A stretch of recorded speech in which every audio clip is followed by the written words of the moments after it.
Truth Talk Wisdom Walk with C.A. Curtis. I'm Carolyn. More about Does Truth Even Matter? So here is an old, actually anciently old story, which I kind of rewrote a little bit. So this is then an old story retold for us to unfold.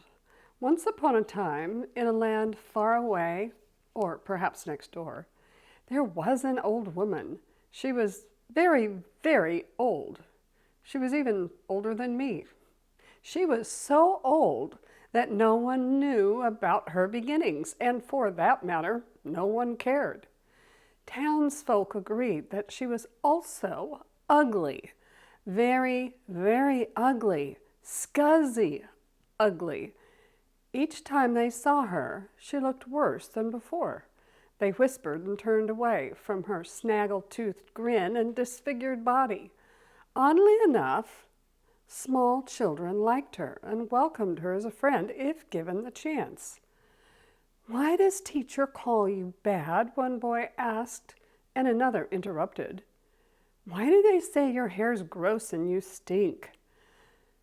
"It is true," she said softly. "They say mean things about me." And as she started to explain, their parents drug them away in horror. Never, never, never get near her. You might catch the uglies. And so children learned to taunt her and avoid her like the plague. Sad and looking for friends, the old woman wandered through forests and farmland from one town to another, where she met with more scorn and rejection. Standing at the edge of a vast desert, she thought that maybe those who survived the hardships of sandstorms and drought would welcome her into their great city. With her face veiled, she caught a ride in a cattle car and soon arrived. It took only one day for her to see that she was even less valued there. The noise was deafening, and she hardly heard herself think. When she was almost run down by those speeding past, she left, disappointed once again. Sitting on a sandstone outcropping, she gazed back toward the glittering lights. People hated her. She wanted to be friends, but her time seemed wasted. Few saw her except to taunt or reject her for ugliness. Few heard her voice. Was it pointless to go forward? And so she sat and watched life trudge past. Soon a handsome young man caught her attention. Dressed like royalty, he was accepted and greeted with fanfare at the city gate. A grand party ensued, and people celebrated by the river that flowed through the sands into the city. The thought occurred to the old woman that the people did not deserve the abundance of the river, and she sighed. "Why is it," she questioned, "that when you appear old and ugly, with a long life full of experience to share, no one has time for you at all? And when you look young and full of promise, potential, and possibilities, people cling to every word wanting more? Not that the young don't have anything to say, but still she wondered, why did she just get rejected, and why was she called ugly?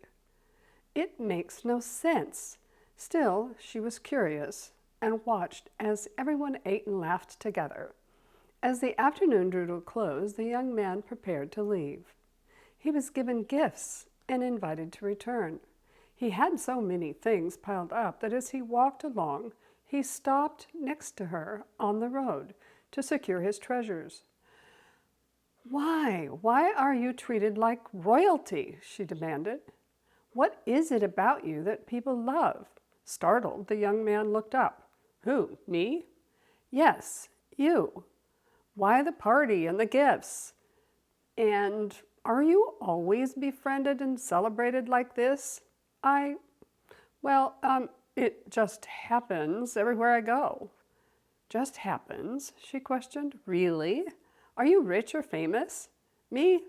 Oh, I'm not anything special. I'm only average, sort of run-of-the-mill. You could find the likes of me any place, but people do love me. So why? People slam the door in my face. I would be a good friend, but they hate me.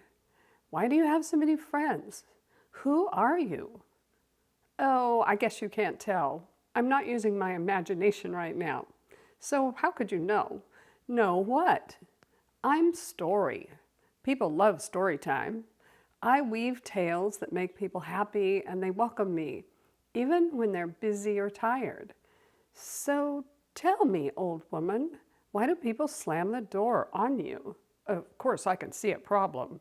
You are hard to look at because you are, well, a bit ugly. Yes, I know, I'm hard to look at, sometimes painfully hard to see and hear. Well, also, he said, there is something strange about your eyes. At first they were shiny and scary, but now I see they reflect what you see. Like I can see me, who I am inside. It's unnerving. Who are you? That is it. The trouble is who I am, what I do. I know I'm hard to look at, or hear for that matter. Why? Because I am truth. I reflect what is real. Oh, mercy, no wonder. Who wants to know what the neighbor said about them? Or that they have a weakness or character flaw, or worse yet, that they'll die in 6 weeks. Well, maybe some people would rather know truth than not. You do have a hard job. My job's fun, not yours. Sad but true. Maybe, the young man offered, just maybe we can work something out together. You know, be creative. Lately, I've been bored with my stories and ballads.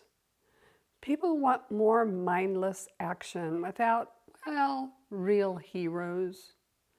And my poetry and songs are gibberish half the time. Anyway, I'm not as comfortable with lies anymore. So, old woman, you don't seem all that old now. Well, what if we work together? We'll share everything, all the friends and gifts. I'll share with you. You share what you know with me. What if we weave truth and story together? That could welcome wisdom.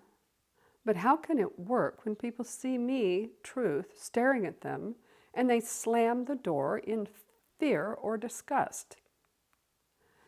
Well, it can work. They'll see me first, with you behind me, and truth veiled in our story.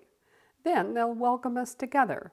Of course, we may lose people, because everyone has free will. You're right. Truth is, it's not working for me to go it alone. And so it was and is that truth and story journey together with truth veiled in proverbial story.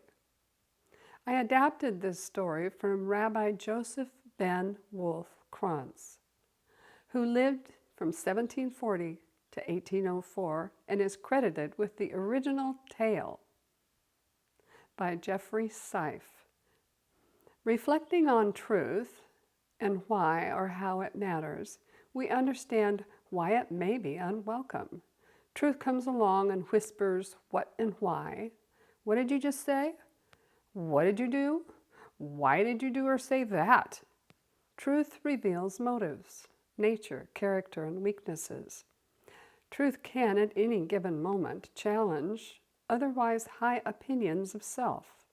It humbles us, and that's a good thing, for arrogance is ugly indeed.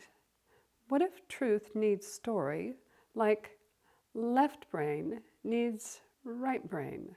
What if facts need insight, like seeds need water? How do we weave truth into our own story? And is there a greater story for us to weave together throughout our own stories? Consider. Truth is a solid foundation. Stand on it. Truth matters, and you matter. Love truth, be grateful, and do good. You're welcome to like and subscribe for more content. Thank you for joining me on this journey of Truth Talk, Wisdom Walk. Until we meet again.